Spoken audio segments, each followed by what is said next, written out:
Hi, I'm the Scrub and you're here for one reason. Alright, the next Alliance raids are hit- Oh no. We're doing 11, aren't we? Is this going to be like the Nier crossover where I've had to play the game in order to understand the references, or will there be tons of lore for me to read on Reddit? Oh, neither? Fantastic.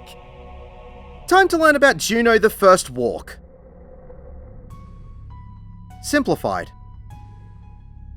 As you run forward down the stairs and across the pavement, there are 6 enemies that will aggro as you approach them. These enemies will have small AoEs, so just dodge away from them as best you can. When everything has been defeated, the barrier will drop and you can climb the stairs and walk into the transparent portal to be flung across the chasm where you'll meet the first boss. This arena will not have any walls, so try not to fall off. Banishgar is a room-wide AoE. Prishe will move into the middle of the arena and target either her left or right with a thin tether to the ground, which will have a symbol of her fist weapons hovering over it. The tethered spot on the ground will also get 3 sequentially sized coloured rings, the closest being a yellow ring, then an orange ring in the middle, and a purple ring on the outside. She will start casting Knuckle Sandwich. This will be a 2-stage attack that will happen back to back. There will be text on screen and in the chat that reads, Prishe readies to strike. You'll need to count the number of times Prishe will power up her fist as she says, wait for it, which will be displayed on screen and in the chat. The number of times she says, wait for it, will determine the size of the attack. If she says it once, it will come from the yellow ring, twice, it will come from the orange ring, and 3 times it will come from the purple ring. You'll need to move to just outside of whichever ring is indicated by the number of charges that Prishe has wound up. When the cast ends, she will smack the ground with a point-blank AoE that will fill that ring, followed by an untelegraphed donut AoE with the only safe zone being the area inside the ring. So you'll need to wait just outside of the coloured ring and wait for the first AoE to go off before moving into it quickly to dodge the donut AoE. Getting hit by either of these AoEs will give you a 15-second sustained damage dot tick. She will then repeat Knuckle Sandwich to the opposite side of the arena. Remember to count how many times she wants you to wait for it. After this, Prishe will cast Nullifying Dropkick. This will be a tank buster stack marker, so tanks will need to stack up and move away from the rest of the party to take this. And everyone else will need to get away from the tanks unless you want to get kicked in the face harder than Goldship. Prishe will then cast Banish Storm. This will summon 2 rods into the arena with AoEs around them that will also have 3 arrows pulsing from them. These arrows will show the direction that the AoEs will travel, similar to Exaflares. These AoEs will travel in one direction until they reach the wall. The easiest way to dodge all of these AoEs is to stand in the middle of the arena and they will pass by you. Getting hit by any of these AoEs will give you a Vuln stack. As these go past, half of the Alliance, normally 4 players in each party, will get a white point-blank AoE with the cast of Holy. When these go off, they will give you the debuff of Light Resistance down, so everyone will need to spread out and avoid overlapping these, because if you do, you'll potentially be sent to the Shadow Realm if you're undergeared or have too many Vuln stacks. Prishe will move into the middle of the room and cast Crystalline Thorns. You will need to move with her into the middle of the room for what comes next. At the end of this cast, there will be zigzag patterns of spikes that will rise from the ground from one corner to the other, cutting off the arena. Touching these spikes will give you a vulnerability up debuff for as long as you're standing in them. Prishe will then start casting Auroral Uppercut. Everyone will get 3 arcing lines away from them in the opposite direction of Prishe. This will show you where you will be landing when the mechanic is completed. There will be text on screen and in the chat again that reads Prishe readies to strike. You'll need to watch her fist power up or listen for how many times she says wait for it in order to determine where you will need to stand to be safe for this mechanic. If she says it once, you'll be sent to the spot at the end of the yellow arc, twice and you'll be sent to the spot at the end of the orange arc, and 3 times is where you'll be sent to the spot at the end of the purple arc. You'll need to position yourself so the end of the arc you'll be following will cause you to land in a safe location on the platform, as when the cast ends, she will fling you into the air. This also means if it is a small arc, you can aim yourself to stay inside the middle area. If you've done this correctly, you'll land on the ground and the spikes will disappear. If you've overshot the landing, you'll more than likely miss the platform and plummet to your death. If you've undershot the landing when aimed to the outside, you'll land in the spikes, which will stun you and give you a 15-second sustained damage dot tick. Banishgar 4 will spawn in many light orbs in an alternating crisscross pattern throughout the arena. Starting from either the outside or the inside orbs, they will get larger and burst in a medium-sized AoE after just a few seconds. As soon as one set explodes, the next set will grow larger and continue exploding, progressing either inwards from the outside or outwards from the inside. Getting hit by any of these AoEs will give you a Vuln stack. Following this will be another cast of Crystalline Thorns and another Auroral Uppercut, so make sure that you listen and prepare for whichever arc she charges. Following this will be the cast of Assuran Fists. This will place a multi-hit stack marker tower in the middle of the arena. Everyone will need to group up and share the damage of these hits. From here, mechanics will overlap and repeat until Prishe has been defeated. Interact with the Spatial Rift to be taken to the next area. Head into the forest and pick up the woodland creatures. Turn left and head through the opening to pick up the next pack of enemies. Watch out for all of the AoEs thrown out by these mobs and kill everything. The crab called Aquarius will perform an interruptible cast called 100 Fists. Aquarius will get a haste buff for 20 seconds if this cast is allowed to finish. When everything has been defeated, the barrier will dissipate and you can head around the corner to the second boss. Dark Matter Blast is a room-wide AoE. This will create a purple sludge around the outside wall. Touching this wall will give you a 15-second bleeding dot tick. Fafnir will then cast Offensive Posture. There will be several different casts of this, so you'll need to see what the text on screen and in the chat reads for what mechanic will happen. If Fafnir raises its tail in the air and the text reads Fafnir raises its tail, it will be a 270-degree attack behind Fafnir in the direction it's facing. You'll need to get in front of Fafnir to avoid the attack. Getting hit by this will give you a 9-second sustained damage dot tick. If Fafnir hovers above the ground and its claws begin glowing brightly as the text reads Fafnir makes ready to land, it will be a large AoE underneath Fafnir. You'll need to get away from Fafnir's hitbox in order to dodge the attack. Getting hit by this will give you a Vuln stack and an assumable concussion debuff, which will render you unable to move or perform actions for 10 seconds or until the debuff is dispelled. If Fafnir hovers in the air and a fireball begins forming in its mouth as the text reads an intense heat radiates from Fafnir's mouth, Fafnir will breathe fire around the outside of the hitbox in a complete circle. If you get hit by the flames, you'll get a Vuln stack and an unassumable 10-second burns dot tick. You'll need to move into Fafnir's hitbox and wait around the point where Fafnir started to breathe fire. Fafnir will then cast another offensive posture with either the raising of its tail or the glowing claws. For this first combination, it will always be the glowing claws. So as soon as the lingering fire puddle begins to dissipate, move outside of the hitbox into this new safe area and you'll avoid the hit when Fafnir lands in the arena. The offensive posture casts will repeat throughout the fight. Baleful Breath is a multi-hit straight line stack marker. Everyone will need to stack up as best they can to soak the damage of all the hits. Sharp Spike will give all 3 tanks a small AoE tank buster, so the tanks will need to spread out and get away from the rest of the party to take these. And if anyone wants to give the tank a hug, be sure to know that hugs can be spicy this time of year. When these tank busters go off, several data adds will spawn on either side of Fafnir. They can cast Pestilent Sphere, which is a mini tank buster. These adds will need to be grouped up and nuked down as fast as possible. As you are destroying these, Fafnir will cast Hurricane Wing. This will be 8 small room-wide AoEs followed by 1 big room-wide AoE in a short space of time. After this, Fafnir will move to the north end of the arena and gain the debuff of Directional Disregard, which will nullify all positional requirements while it's anchored here. It will then create either an AoE in the center of the arena with arrows pointing outwards, or a donut AoE on the outside of the arena with the arrows pointing towards the middle. If it starts in the middle, the AoE will continuously expand into a series of donut AoEs until it reaches the outside wall, and if it starts on the outside, the AoE ring will continuously shrink until it converges in the middle as a circular AoE. Getting hit by any of these AoEs will give you a Vuln stack. At the same time that these AoEs are created, there will be an extra 3 small AoEs and 3 medium-sized AoEs that will be equal in distance to each other around the arena. All of these AoEs will linger and move around the arena as tornadoes. The small ones will move in random directions and the larger ones will circle around the edge of the arena. Getting hit by any of the smaller tornadoes will give you a windburn dot tick for 10 seconds. Getting hit by one of the larger tornadoes will stun you and throw you into the air. You will crash back to the ground and instantly vaporize. So unless you want to find out what Dorothy found on the other side of the rainbow, try to steer clear of the larger tornadoes. While all of this is going on, Fafnir will be casting Horrid Roar. This will place red and black AoEs underneath random players. You'll just need to move away from them to dodge them. Getting hit by any of these red and black AoEs will give you a Vuln stack and also give you the debuff of Hysteria, which will cause your character to run around aimlessly for 4 seconds. While the expanding or shrinking AoEs are repeating, a few random players will get point blank AoEs. Players will just need to spread out and avoid overlapping these. After 3 sets of the expanding or shrinking AoEs have cycled, Fafnir will move back into the middle of the arena and perform another offensive posture and another Baleful Breath stack marker before moving back to the northern wall and regaining the nullifying directional debuff. Fafnir will then cast either Absolute Terror or Winged Terror. Absolute Terror will cause Fafnir's mouth to begin to glow with dark energy. When the cast finishes, there will be a straight line AoE fired directly out of Fafnir's mouth. You'll need to get to the sides of the arena away from in front of Fafnir's face to dodge the attack. Winged Terror will cause Fafnir's wings to glow with dark energy. When the cast finishes, there will be 2 straight line AoEs from Fafnir's wings on the sides of the arena. You'll need to get into the middle of the arena in front of Fafnir's face to dodge this attack. Getting hit by either of these AoEs will give you a Vuln stack and the Hysteria debuff for 4 seconds. When either of these have gone off, more data adds will spawn in the arena. Grip them all up and nuke them down. While you're destroying the adds, Fafnir will also cast either Absolute or Winged Terror, whichever one he didn't perform first. From here, mechanics will begin to overlap and repeat until Fafnir has been defeated. A short time after the boss has been defeated, you'll be teleported to the next part of the raid. Head up the stairs and turn left when you reach the top. Pull the mobs just ahead of you and group them all up. Watch out for the sprinkler adds as they will cast Mysterious Light and want a staring contest. You'll need to turn your character away from this cast because if you are still looking at it when it goes off, it will give you an assumable 15-second blind debuff which will cause some of your attacks to miss while you are affected by this. Avoid all of the AoEs as best you can and kill everything. When everything has been defeated, the barrier will drop and you can head up the stairs and turn right to continue to the top. Pull the group of enemies and turn right to aggro the Despot. The Despot will cast Scrapline Storm and have a circular indicator of arrows moving in towards it. You can use knockback immunity to nullify this before it goes off. When the cast ends, everyone within the circle will be pulled in towards the Despot. After the drag-in happens, there will be a point-blank AoE from the feet of Despot. Immediately after the point-blank AoE goes off, there will be a massive donut AoE with the only safe spot being underneath Despot. Just try and avoid the AoEs as best you can. Despot will also target the main tank with a tank buster while casting Panzerfaust. This cast is interruptible. If you do not interrupt this cast in time, it will be a triple hitting knockback which will also give you a harsh, unassumable 12-second concussion dot tick. When everything has been defeated, you can head down the ramp to the red teleporter which will take you over the chasm to the the next teleporter. This teleporter will take you to the next area and you'll meet the third bosses, the Ark Angels. When you pull the Ark Angels, 2 of them will disappear and the other 3 will cast the decisive battle. Each party will be targeted by and tethered to one enemy. Alliance A will be tethered by Archangel MR and given the red alpha debuff of Epic Hero. Alliance B will be tethered by Archangel GK and given the yellow beta debuff of Fated Hero. And Alliance C will be tethered by Archangel TT and given the blue gamma debuff of Vaunted Hero. As long as you have one of these debuffs, you will be unable to damage the other 2 bosses. All 3 bosses will target the tanks of each alliance with a medium-sized AoE tank buster with the cast of Cloud Splitter. All of the tanks will need to get away from the rest of the alliances and spread out to take these. If anyone else is hit by the tank buster, you'll be aware of just how easy it is to split a cloud when you're cosplaying as the Cloud. When these go off, there will be a blue wispy wall created around the outside of the arena. Touching this wall will give you a 15-second electrocution dot tick. The beta boss, GK, will cast Meikyo Shisui. This will create 5 mechanics that will happen pretty much one after the other. When the cast ends, there will be a crisscross pattern of straight line ice AoEs across the arena. There will be 2 sets of these, with the second set overlapping where the first safe zones were, so you'll need to move between these safe zones to dodge the attack. Getting hit by any of the straight line AoEs will give you a Vuln stack. At the same time, there will be an orb that will have a massive red eye on top of itself, so it wants a staring contest. You'll need to turn your character away from this orb to dodge the attack. If you're still looking at the eye when it goes off, it will give you an Osundable Petrifaction debuff for 8 seconds, which will turn your character to stone until the debuff is dispelled or it falls off. As the eye is ready to pop, there will be a small pink AoE with a flower symbol inside of it. This small AoE will grow until it covers approximately half of the arena, so you'll need to get away from it as best you can. If you fail to get out of it, it will give you a Vuln stack. As this is expanding, there will be a large spinning diamond that will appear on the same spot as the orb with the red eye. This will send out 6 conal AoEs with a narrow safe spot between each one. You'll just need to get in between the AoEs to dodge the attack. Getting hit by any of the conal AoEs will give you a Vuln stack. And finally, where the expanding small AoE with a flower was, will be the safe spot for a donut AoE. So you'll need to make it into the small safe area before the petals close in and send out the AoE. Failing to make it into the safe zone in time will give you a Vuln stack. After this goes off, the Gamma boss, TT, will move in a random direction towards the wall and cast Meteor. This is an interruptible cast, and you will need to interrupt this cast before it finishes. Failing to interrupt this cast will give everyone a Vuln stack and a massive amount of damage that will instantly one-shot you if you have too many Vuln stacks or are undergeared. Following this, the Alpha boss, MR, will move into the middle of the room and cast Havoc Spiral. This will be 3 narrow conal AoEs that will be equidistant from each other and have a safe zone between each one. They will be accompanied with spinning arrows around the boss either in a clockwise or anti-clockwise direction. When the cast finishes, the conal AoEs will be thrown out quickly one after the other in the direction of the spinning arrow. There will be 8 conal AoEs, so you can do one of 2 things to avoid these. You can follow behind one of the conal AoEs as they spin around the arena, or you can dodge into a conal AoE just as it goes off to continue casting. If you get hit by any of the conal AoEs, you'll get a Vuln stack. When the last conal AoE has gone out, there will be a knockback with the cast of Spiral Finish. You'll need to get somewhat close to the boss to avoid being pushed into the wall, or you can use knockback immunity to nullify it completely. GK will then target and tether to a player, usually a healer, in each alliance and cast Dragonfall. This will be a stack marker for each alliance. All 3 parties can spread out around the arena and group up to take their stacks. GK will jump to all of them one by one and stab each party. I'd recommend grouping up with your own alliance for this, but you can go to any of the stack markers. However, you can only take 1. This is because when they go off, you'll be given a piercing resistance down debuff for 5 seconds. If you end up taking 2 stacks, you'll find out how Aerith feels in Final Fantasy VII. TT will then move to a random point towards the outside wall and cast Guillotine. This will turn the entire arena in front of this boss into a shadow puddle. When the cast ends, the boss will swing its scythe, which will be a 4-hit attack through the shadow puddle. You'll need to get into the small space behind TT to avoid the attack. If you fail to get behind the boss, you'll get a Vuln stack per attack you get hit by. After this attack goes off, the 3 bosses will disappear and everyone's alpha, beta, or gamma debuff will be dispelled. The other 2 bosses, Archangel EV and Archangel HM, will spawn into the arena. HM will cast Utsutsemi and EV will cast Dominion Slash. Utsutsemi will create 4 clones of itself which will chain to 4 random players with a unique distance-based tether. HM and all of the HM clones will cast Mighty Strikes and give itself and all of the clones the buff of the same name. This will cause all HM enemies to deal instant critical damage for the next 12 seconds, which is also how long the clones will be alive for. The tethered players will need to constantly move away from the clones, because if the clone catches you, it will more than likely instantly one-shot you. If you can run away from the clone for 12 seconds, it will despawn and you will survive. EV's cast of Dominion Slash will be a raid wide followed by several orbs of light that will slowly drop down until they hit the floor. The points where they land will pulse several times. If you walk into one of these pulsing AoEs, they will give you a Vuln stack, throw you into the air, and disappear. When the pulsing AoE turns into a regular circular AoE and goes off, the AoEs will dissipate. As the clones are about to disappear, HM will cast Cross Reaver. This will put a plus pattern of straight lines through the middle of the arena. These will glow orange and expand into straight line AoEs. You'll just need to stay away from the lines as best you can to dodge them. Getting hit by either of these straight line AoEs will give you a Vuln stack. EV will cast Holy Volley, which is a room-wide AoE. After this, both of the Ark Angels will teleport to the north end of the arena with EV standing in front. EV will become untargetable and create an Arc Shield which will completely prevent you from inflicting damage on HM. HM will begin to cast Mijin Gakure. This is an interruptible cast. However, you won't be able to do anything until you destroy the Arc Shield. When you do, EV will become targetable again and you'll be able to interrupt HM's cast and resume damaging them again. If you fail to destroy the Arc Shield in time and the cast finishes, it will show you the true power of the Weeb and wipe the raid. Emma will arrive back in the arena and cast Rampage. This will be several red straight line AoEs that will bounce off the walls of the arena before finishing as a large AoE. The paths of these AoEs will be shown around the arena before Emma begins to dash, following the paths before leaping and slamming the ground where the large AoE was. You'll just need to move away from all of the red AoEs to avoid these attacks. You'll get a Vol stack per red AoE you get hit by. TT will then arrive back in the arena and cast Guillotine again. Just get behind TT to avoid the attack. GK will return to the middle of the arena and cast another Mieko Shisui. This will be the same set of mechanics as the opening part of the fight. Just do your best to dodge all of these as best you can. This will be followed by Cross Reaver from HM and the interruptible cast of Meteor from TT. When all of them start appearing in the arena again, you can begin to use your AoEs to burn them down quicker, as none of them will have an exclusion debuff attached to them. Eventually, EV will have a multi-hit stack marker on a random player called Arrogance Incarnate. Everyone will need to group up to share the damage. This will be followed by a Cloud Splitter tank buster to each tank, so tanks will need to move away from the rest of the party to take these. HM can also move into the middle of the room and cast Mighty Strikes. This will not only give itself the buff granting itself instant critical hits, but also perform 4 room-wide AoEs back-to-back before casting Critical Reaver. This is an interruptible cast, and failing to interrupt it before the cast finishes will send out a hard-hitting room-wide AoE that can one-shot people who have Vol stacks or are under-geared. From here, mechanics will repeat until all 5 Ark Angels have been defeated. When the Angels have been defeated, the arena will disappear and you'll need to cross the bridge and walk towards the transparent portal where you'll be carried away and you'll arrive at the final boss. As you zone in, there will be a wall of purple flame around the outside of the arena. Touching this wall will give you a 21-second burns dot tick. Shadow Lord will begin casting Giga Slash. There will be words on the screen and in the chat that say, "The Shadow Lord readies his blade." There'll be a 210-degree sweeping array of swords on one side of the boss, followed by a 270-degree sweeping array of swords on the opposite side. You'll need to stand opposite where the first swords will cleave and then move through the boss into the second safe zone to dodge both attacks. Getting hit by either of these attacks will give you a 15-second sustained damage dot tick. Shadow Lord will then move into the middle of the arena, face north, and cast Umbra Smash. This will be 4 straight line AoEs that will appear one at a time towards the 4 cardinal directions of the arena. When the cast ends, they will go off in the order that they appeared. When they begin to go off, they will radiate outwards from both sides of the AoE. So if the north one goes off, the AoE will radiate outwards towards the west and east sides until it reaches the wall. The easiest way to avoid these AoEs is to stand beside the first straight line AoE. Immediately after this one goes off, move into where it just was to avoid its radiating AoEs. Then you'll need to dodge between the other radiating AoEs and you'll be okay. Getting hit by either a straight line AoE or a radiating AoE will give you a Von stack. After this will be another set of Giga Slash, so avoid the sweeping cleaves as best you can. Flames of Hatred is a room-wide AoE. Next, Shadow Lord will cast Implosion. There will be text on the screen and in the chat that reads, "The Shadow Lord concentrates energy in the palms of his hands." An orb will appear in each of Shadow Lord's outstretched hands. You'll need to stand either directly behind him or directly in front of him while looking at these orbs. One of the orbs will grow significantly larger. When this happens, Shadow Lord will get an AoE underneath him, as well as cleaving the entire side of the arena on whichever side the larger orb is on. So you'll need to get to max melee range while also being on the same side as the smaller orb to dodge the attack. Getting hit by any AoE for this mechanic will give you a 15-second sustained damage dot tick. Shadow Lord will then move into the middle of the arena and cast Chthonic Fury. This will cover the arena in an AoE except for 4 circular safe spots with a narrow path connecting all of them in a square formation. As the cast ends, there will be a raid-wide AoE and the purple wall will be dragged in, covering the areas of the AoE, significantly reducing the size of the arena and space to move.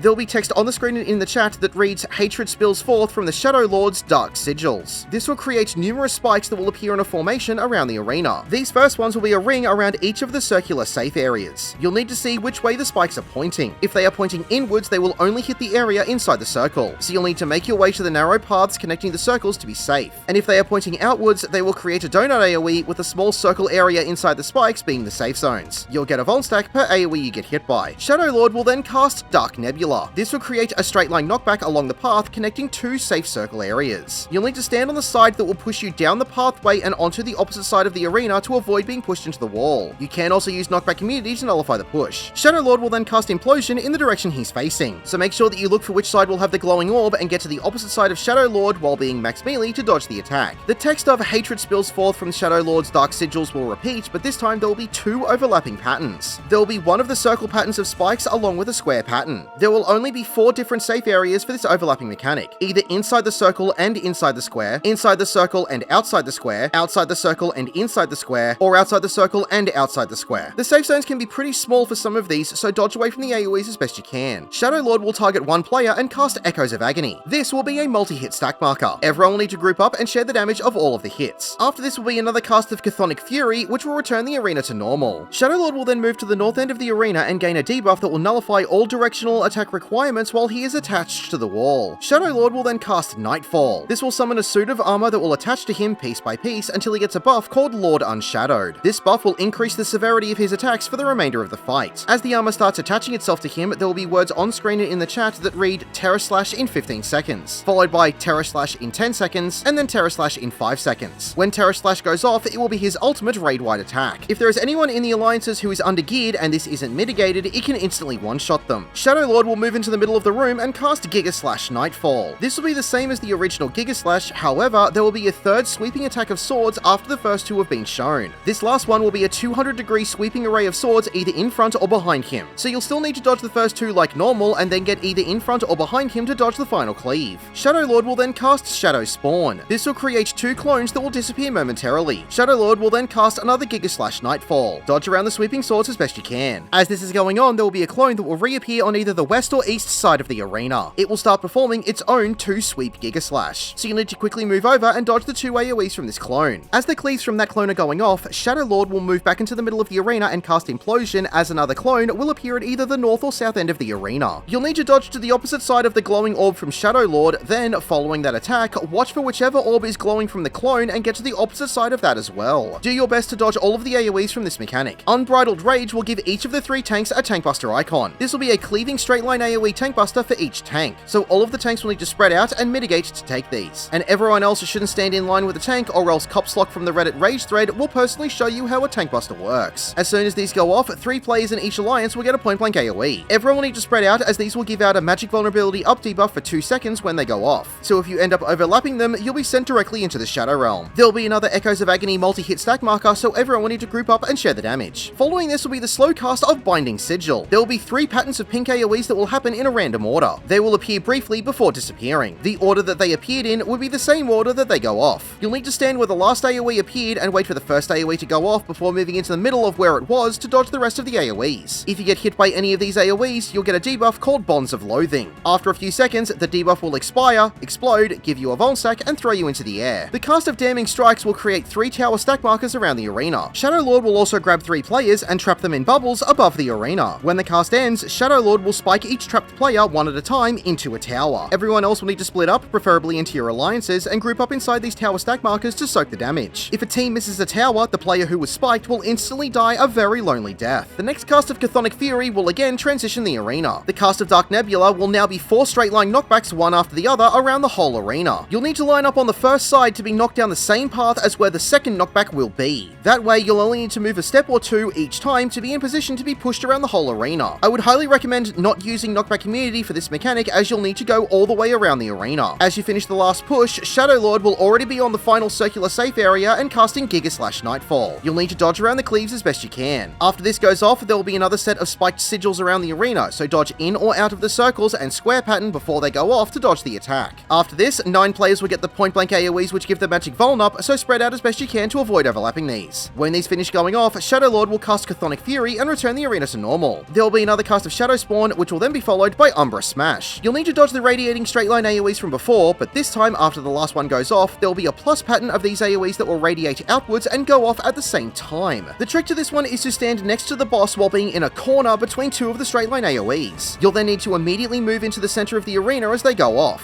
They will all radiate outwards and the AoEs will go off around you. After another Giga Slash Nightfall, Shadow Lord will slowly cast Doom Arc. This will give every player a 15-second bleeding dot tick, as well as giving himself a damage up. From here, mechanics will continuously repeat until Shadow Lord has been defeated. Congratulations, you have completed Jeuno the First Walk.